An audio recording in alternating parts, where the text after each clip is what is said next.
നമുക്കൊരു കയ്പുള്ള ജ്യൂസ് ഉണ്ടാക്കിയാലോ? എങ്കിലും ഇപ്പൊ കുറച്ച് നെല്ലിക്ക, കുറച്ച് മതി. അപ്പൊ നെല്ലിക്ക ഇങ്ങനെ നന്നാക്കി ഇതിന്റെ കുരു കളഞ്ഞെടുക്കണം. നെല്ലിക്ക ഇപ്പൊ നെല്ലിക്കെല്ലാം സെറ്റ് ആയിട്ടുണ്ട്. ജാറിലേക്ക് ഇട്ട് കൊടുക്കാം. നാരങ്ങ കുരു കളഞ്ഞിട്ട് പിഴിഞ്ഞു കൊടുക്കും.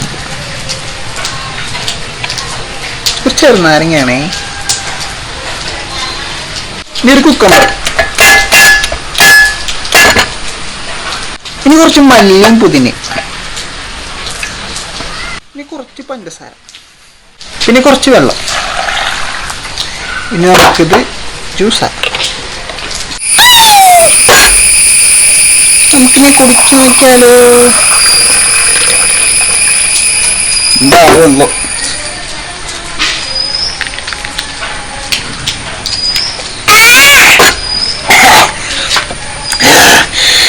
നല്ല കയ്പിട്ട് നെല്ലിക്കയുടെ, പക്ഷെ നല്ലതാ കുടിക്കാൻ.